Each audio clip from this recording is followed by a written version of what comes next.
Hi there, fellow adventure seekers. Michael here, and man, do we have an update for you. Can you guess what we're going to talk about? It's going to be cool. Okay, so this video is not about how to set up Starlink.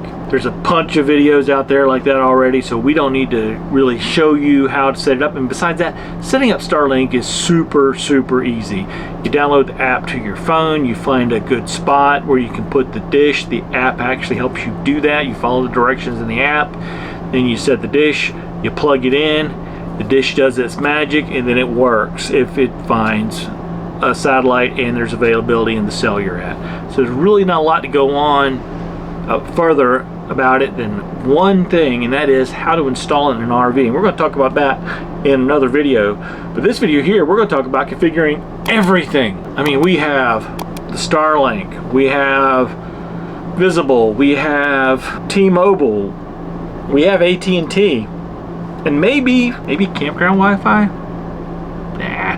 We're going to skip that altogether, but you can add that to what we're going to talk about if you want. And this is actually going to be two videos. This video that you're watching right now is going to be a shorter video that kind of gives an overview of everything, and then in the description below there's going to be a link to a longer, more in-depth video if you want to go through the steps to have a similar configuration than what I have. So what do I have? Well, I have all four now of these different connections enabled at the same time. Now there's a couple of different ways to do that, and I don't want to go too technically off a cliff right now, but there's the two prominent ways to do that is one called channel bonding and the other one called load balancing. And I've tried them both, and I'm going to be sticking with, at least for now, load balancing. Now what the difference between the two is, channel bonding takes all those different sources, however many you have, and uses them in theory to make one faster pipe. So you're taking these four different streams and putting them into one, and it can be faster, it can be slower. Now the reason I chose not to go with channel bonding is a couple of reasons. Number one, there is a cost involved with that, an annual cost or a monthly cost, and the way that it works, some streaming services don't like it at all, so you can't even use it with those streaming services like Netflix, Amazon Prime, etc.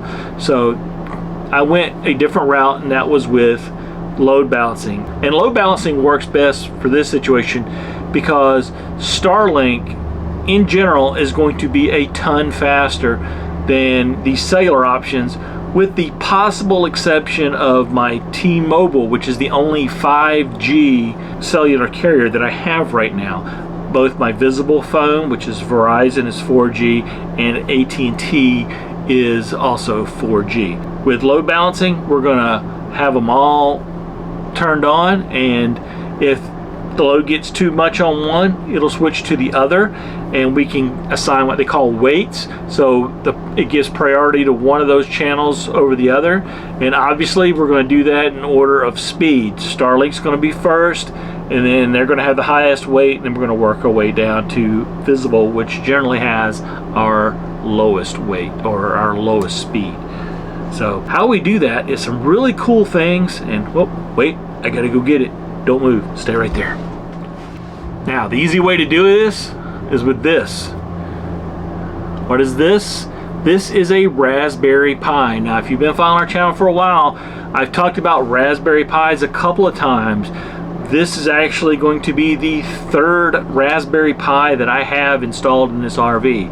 I have one that manages my solar, all of my solar, and then I have another one which manages all the lights, so I can do really cool things like this.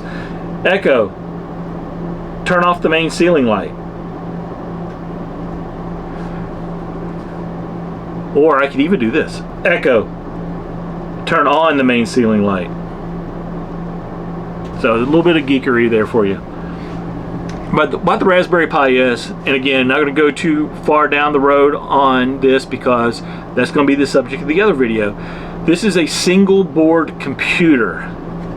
This has everything that this has, just in a little smaller form factor, and it is a little bit slower, not as fast, but it is more than adequate for what we're going to use it for today. And what we're going to do is we're going to make a router out of this, so we can put all of our connections into this one thing and then send it out over Wi-Fi for everything else.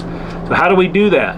We're going to install a program called OpenWRT, and it's freeware, and we're going to install it on this. Lots of videos out there to show you how to do that. We're going to show you that in the other video that's going to be linked in the description below. So we're going to put OpenWRT on this, and then we're going to install a few packages, which will go into what packages are and everything else in the other video. And we're going to combine all of these. So before we go into all of that, let's do a quick look at our cost, because that's always important, right? Now, we've had Starlink for 2 weeks now. This is the first time we've moved it. We moved to a different location, about 4 hours away from where we originally started, and it worked great. I set it up and it found the satellite, and we're going good. Now, I did pay the extra $25 a month for portability, and I think it's like $110 a month for the service. Now, you want the portability if you move around a lot, so that makes it about $135 per month, plus the cost of the equipment, which I think was $500 or $600. I know the equipment prices are changing, so I'm not sure about that. Go to starlink.com to get the most update on what the prices are, both for the equipment and for the monthly service. Next, we still have our T-Mobile 5G hotspot through the Calyx Institute. As a matter of fact, as I'm filming this, I just got an email today from them saying that our service here runs out within 30 days. So we're approaching the 1-year anniversary of us getting Calyx. And I went ahead and renewed it for $500. That works out to about $41 a month. Now, the nice thing about that $41 a month is it's not just that you're paying for your service. Of that $500, $380 of it is tax deductible if you itemize taxes. That works out to $120 a year, or $10 a month, as long as you can deduct that charitable contribution. Now, $10 a month, even $41 a month for unlimited and uncapped and unprioritized, or undeprioritized rather, access. That's a great deal. FMCA is $50 a month, but from what I understand now, that there's a cap on that. There's no cap on this. So you can pay $50 a month and have a limit, or you can pay $41 a month and have no limit. Your choice. You do whatever you feel is the best route. Now, the one thing about Calyx Institute I do want to remind you too is it's not one of those resellers like Bix Wireless or Nomad Internet or some of these other ones. They're not a reseller. They actually have a deal with T-Mobile, used to be Sprint in this case, to offer this service to their members. So it's a lot different in that respect. Next, we have our AT&T solution, which is through Nomad Internet. They don't have AT&T plans anymore, so I don't recommend them for trying to find an AT&T plan. And they are about $100 a month. Now, that's the same price I'm paying for Starlink, so why don't I just dump AT&T?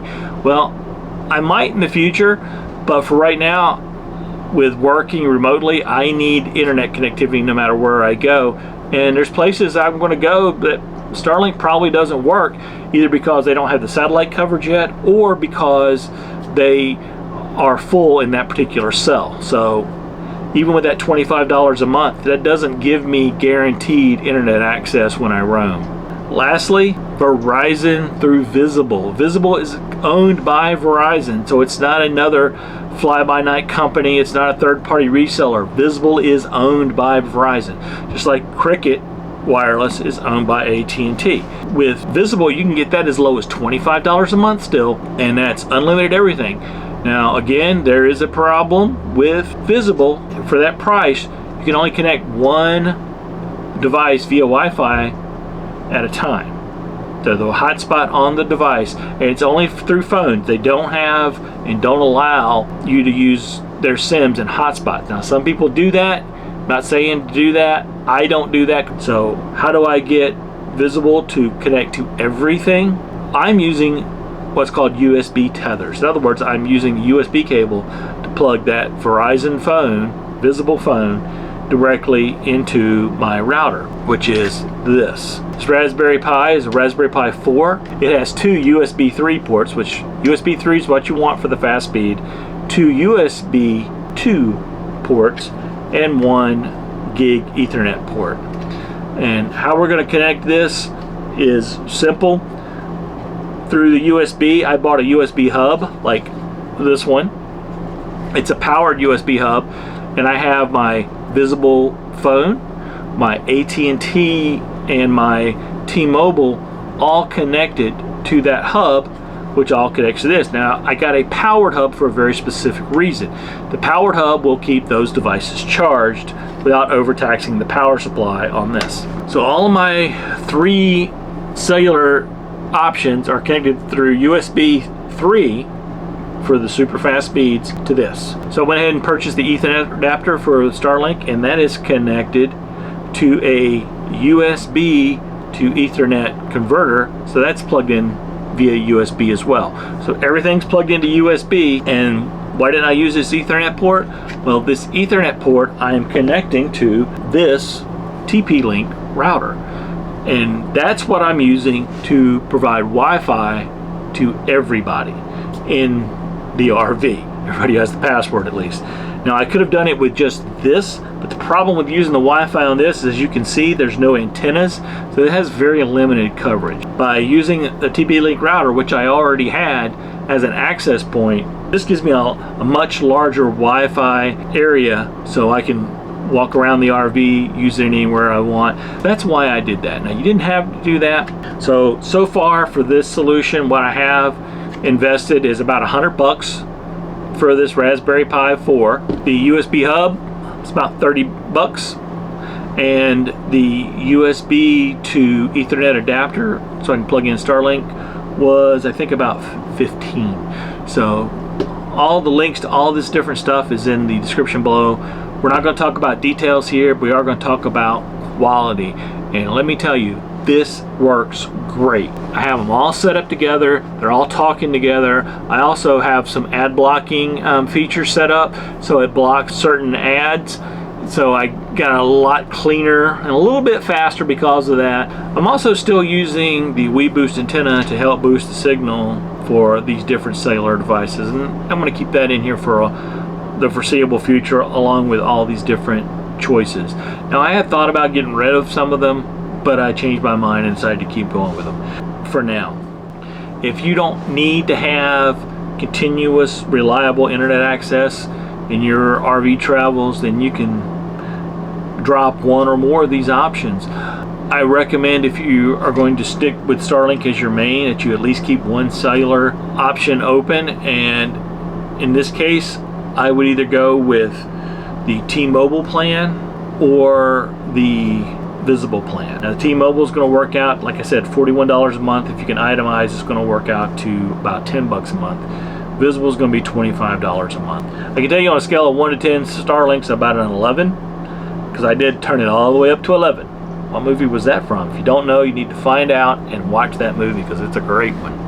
Hooking everything up was a lot of trial and error, but I got it working, and I think I got it working really good. So we're going to have 2 more videos. One is going to be the detail, in-depth, how-to walkthrough of hooking all this stuff up. And the other one is going to be how to hook up Starlink in your RV quickly and easily. Because there's a lot of different ways that do that. There's some videos out there of different ways to do that. And the way I'm going to do it, I haven't seen done, but I'm really confident that it's going to be the way to go for us, and maybe you, especially if you have a drivable RV. So thank you guys so much for watching this update video. Very excited. We finally got to talk about Starlink with some real world experience.